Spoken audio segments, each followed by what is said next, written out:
Assalamualaikum warahmatullahi wabarakatuh. Perkenalkan, nama saya Ningsi Lestari dengan NIM 33362200095.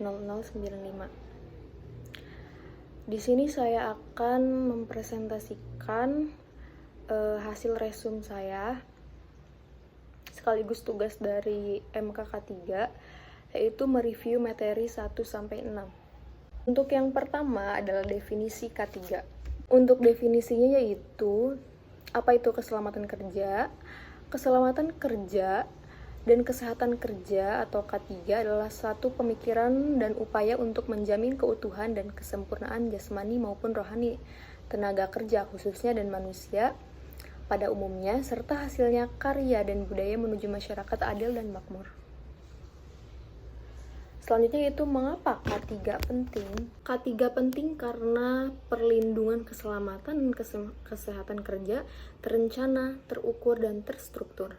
Yang kedua yaitu mengurangi kecelakaan kerja dengan melibatkan unsur manajemen kerja.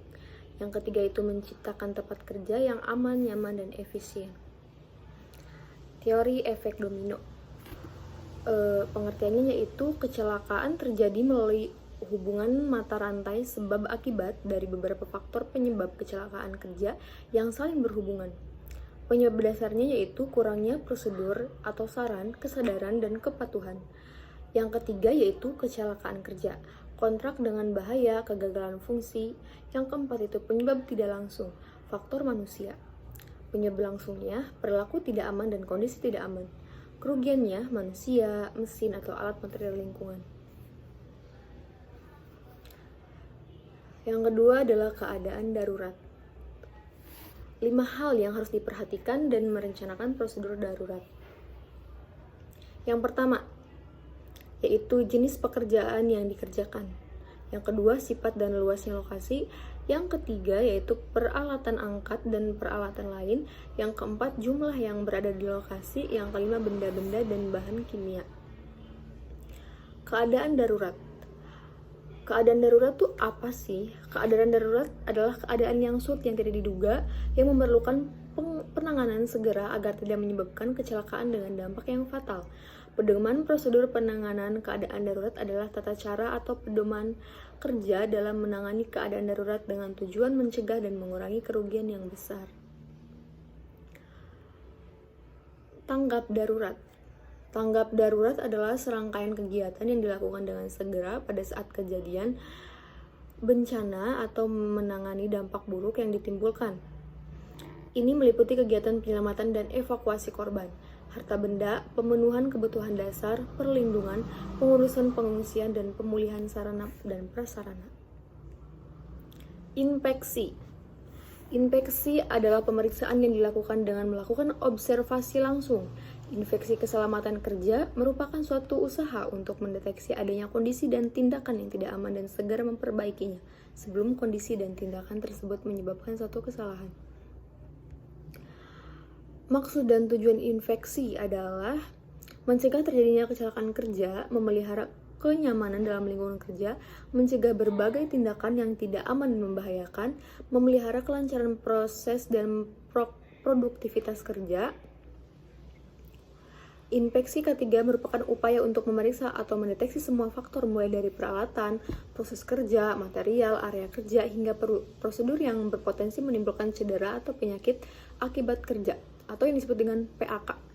Hal ini dilakukan agar kecelakaan kerja atau kerugian dapat diminimalkan. Selanjutnya itu perancah.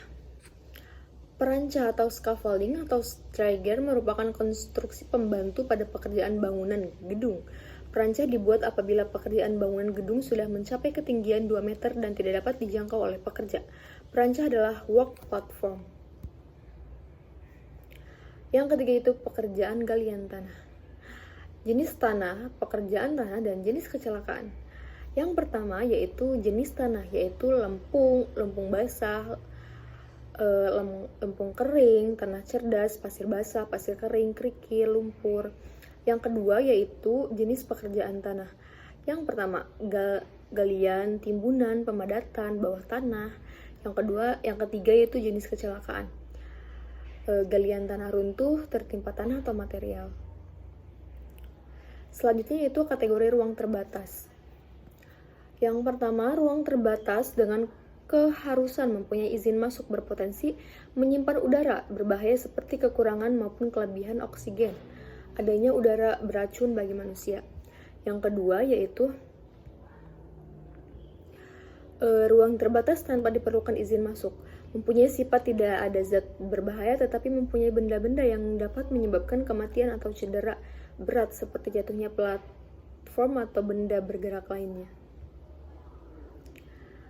Sekian dan terima kasih hasil presentasi dari saya. Kurang lebihnya mohon dimaafkan.